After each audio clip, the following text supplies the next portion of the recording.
पाकिस्तान की तारीख का सबसे बड़ा मालियाती स्कैंडल 60 अरब यानी 6000 करोड़ रुपए। यह रकम इतनी बड़ी है कि अगर आप 16 साल तक हर दिन 1 करोड़ रुपया खर्च करें तो फिर भी खत्म नहीं होगी।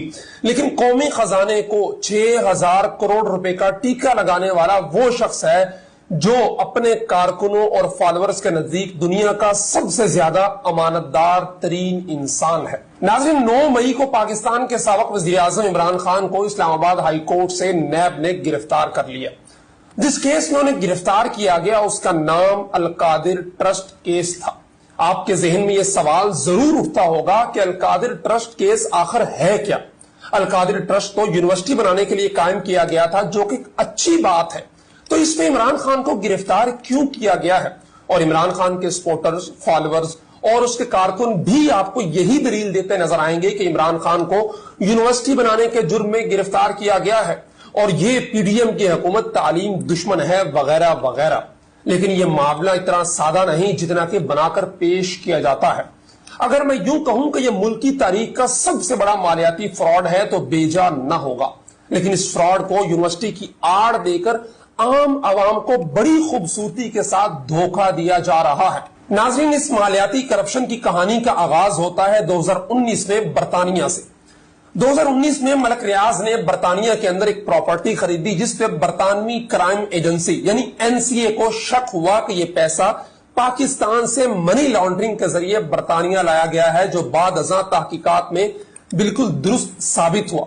जिसके बाद मलक रियाज के अकाउंट और प्रॉपर्टी बरतानिया की नेशनल क्राइम एजेंसी ने सीज कर दी और उसके साथ साथ मलक रियाज और उसके बेटे के बरतानिया दाखिले पर पाबंदी आयद कर दी।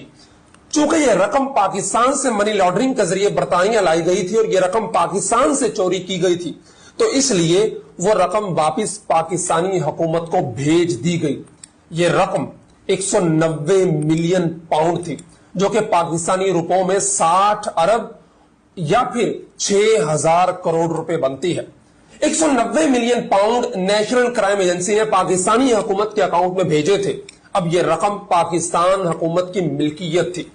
लेकिन मलक रियाज की इमरान खान के मुशीर बराए एहतसाब शहजाद अकबर के जरिए बुशरा बीबी और फरा गोगी से डील हुई कि यह रकम बजाय कौमी खजाने के मलक रियाज को वापिस दे दी जाएगी। लेकिन यह इतना आसान नहीं था। इसके लिए काबीना की मंजूरी जरूरी थी। यह 190 मिलियन पाउंड पाकिस्तान आने के बाद 3 दिसंबर 2019 को उस वक्त के वज़ीर-ए-आज़म इमरान खान और उसके मुशीर बराए एहतसाब शहजाद अकबर काबीना के इजलास में एक सील लिफाफा लाए और काबीना को उस पर दस्तखत करने को कहा।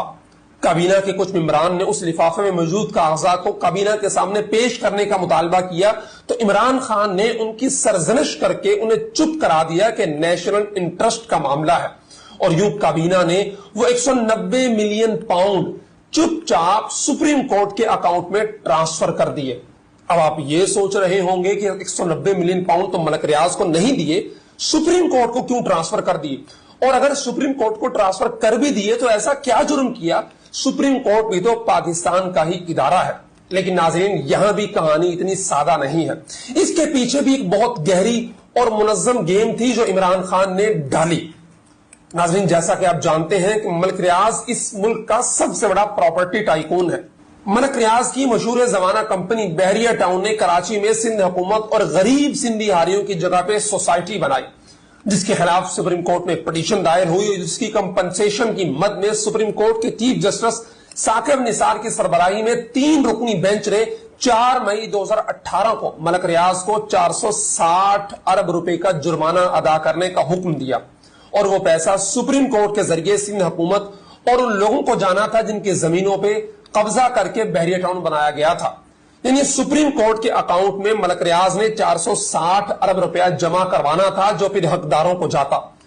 सुप्रीम कोर्ट ने अक़सात का प्लान बनाकर हुक्म दिया कि 25 अरब रुपए अभी जमा करवाए जाएं और फिर हर महीने 2.5 अरब रुपया मलक रियाज को अदा करना होगा। यूं सालाना 30 अरब रुपया मलक रियाज ने सुप्रीम कोर्ट को अदा करना था। अब वापिस काबीना की अप्रूवल की तरफ आते हैं। मलक रियाज सुप्रीम कोर्ट के सामने 460 अरब रुपए अदा करने की हामी भर चुका था, लेकिन इमरान खान ने काबीना से अप्रूवल लेकर बरतानवी हुकूमत के पाकिस्तान को दिए गए 60 अरब रुपए सरकारी खजाने में जमा करवाने की बजाय ملک ریاض کی طرف سے سپریم کورٹ کو ادا کر دیے، جو کہ دراصل ملک ریاض نے ادا کرنے تھے۔ جو عمران خان نے ایک دن میں بادشاہوں کی طرح شاہی فرمان جاری کرتے ہوئے بیک جنبش قلم ملک ریاض کو 60 ارب روپے کا فائدہ پہنچا دیا، یعنی جو 460 ارب ملک ریاض نے جرمانہ ادا کرنا تھا، اس میں سے 60 ارب سرکاری خزانے سے ادا کر دیا گیا، جو نیشنل کرائم ایجنسی نے حکومت پاکستان کو دیے تھے۔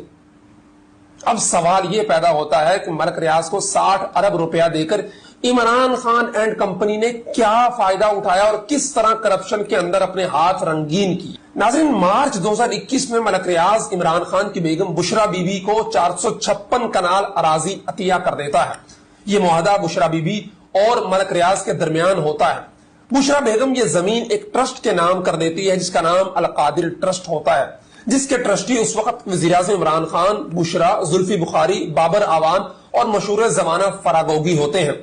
کیونکہ جیسے میں نے ابتدا میں شہزاد اکبر کے ذریعے ڈیل کا بتایا، جس میں 2019 میں ہی ملک ریاض اور بشرا کے درمیان ایک معاہدہ طے پایا تھا کہ اگر بشرا بیگم کے خامند، جو اس وقت وزیر اعظم تھے، وہ کابینہ سے اپروول لے کر برطانیہ سے آئی رقم ملک ریاض کو واپس کر دیں، یعنی ملک ریاض کی طرف سے سپریم کورٹ میں جمع کروا دے، تو ملک ریاض بشرا کو اس کے بدلے میں زمین دے گا۔ اس معاہدے پر عمل کرتے ہوئے عمران خان نے کابینہ کو اندھیرے میں رکھ کر اپروول لی اور وہ ملک ریاض تک پہنچا دی گئی، جس کے بدلے میں ملک ریاض نے 456 کنال اراضی بشرا بی بی کو دی۔ بات صرف یہیں تک نہیں تھی، آپ نے ملک ریاض کی بیٹی امبر ریاض اور فراگوگی کے درمیان ہیرے کی انگوٹھیوں کا لین دین کرتے ہوئے لیک شدہ فون کال بھی سنی ہوگی، جس میں 3 کیرٹ کی بجائے 5 کیرٹ انگوٹھی کا مطالبہ تھا، جو کہ اسی معاہدے کا حصہ تھی۔ عمران خان کے وزارت عظمیٰ سے نکالے جانے کے بعد اس پہ نیب کافی عرصے سے انکوائری کر رہا تھا، اور انکوائری سٹیج پر نیب نے شہزاد اکبر، بشرا مانیکا، ملک ریاض، عمران خان کو کئی نوٹس بھیجے اور ان کا موقف لینے کی کوشش کی، لیکن فریقین نے کوئی بھی جواب جمع نہیں کروایا۔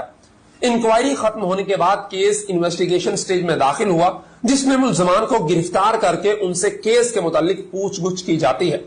نیب نے عمران خان کا وارنٹ گرفتاری نکالا اور اسے اسلام آباد ہائی کورٹ سے انویسٹیگیشن کے لیے گرفتار کر لیا، اور اس کے بعد جو کچھ تحریک انتشار نے ملک کے ساتھ اور لوگوں کے ساتھ کیا، وہ اس ملک کی تاریخ میں سیاہ باب کے طور پر درج رہے گا۔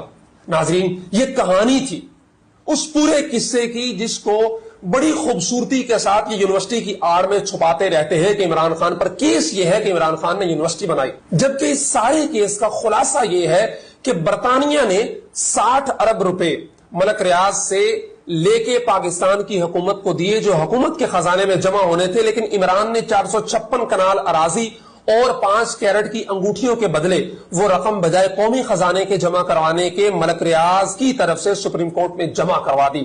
ناظرین، اب اگر یہ تحقیقات مکمل ہوتی ہیں تو یہ ثابت ہو جائے گا کہ یہ پاکستان کی تاریخ کا سب سے بڑا مالیاتی سکینڈل ہے، جس کی جو رقم ہے وہ 6000 کروڑ روپے بنتی ہے۔ ہمیں اپنی آنکھوں سے اس پٹی کو اتارنا ہوگا جو عمران خان اور اس کے کارکن ہماری آنکھوں پہ چپکاتے رہتے ہیں کہ عمران خان پاکستان کا سب سے امانت دار سیاستدان ہے، لیکن ناظرین کو اپنے دور اقتدار کے اندر جب جب موقع ملا، فراگوگی، بشرا مانیکا اور آسن جبیل گجر نیکسس نے پاکستان کے ساتھ، قومی خزانے کے ساتھ ہر وہ کام کرنے کی کوشش کی جس کا نقصان براہ راست ہر عام آدمی کو ہوتا تھا۔ امید ہے اس ویڈیو کے بعد آپ کو یہ سمجھ آ چکی ہوگی کہ القادر ٹرسٹ کیس کیا تھا اور عمران خان نے اس کی آڑ میں کتنا بڑا نقصان قومی خزانے کو پہنچانے کی کوشش کی۔